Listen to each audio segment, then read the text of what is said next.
दोस्तों आज हम लोग सासाराम में शूट कर रहे हैं। ये आप लोग देख सकते हैं छठ गीत का शूट हो रहा है। ये है हमारे पवन प्रेमी। बोलिए जी। हम पवन प्रेमी सिंगर आप लोग का छोटे, बहुत खुशी की बात है कि आज हम लोग शूटिंग पर आए हुए हैं। ये हमारे भैया नाम है अरुण प्रेमी। नमस्कार भैया, हम सिंगर अरुण प्रेमी। छठ पूजा का शूटिंग हो रहा है हम लोगों का। आप लोग देख सकते हैं बहुत ही ज़्यादा भीड़ लगा हुआ है। ये देखिए हमारी पायल है और ये रोशनी आपका सुमन जी है हमारे, ये हमारे सुमन ही है। और ये छोटी छोटी कलाकार अभी बच्ची है। कितना खोज पांडे हो कितना? यह है चांदनी पांडे। आप लोग देख सकते हैं हम लोग हमारी गांव में शूट कर रहे हैं। बहुत ज़्यादा भीड़ है। ये हमारे भाई हैं। क्या नाम है भाई?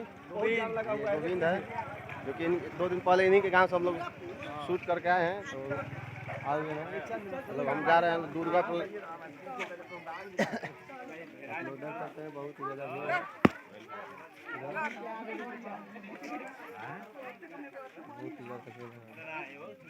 अरे गलवा कैसे पड़ी, चलो ना उन्हें गाड़ के चावल। चलिए चलिए।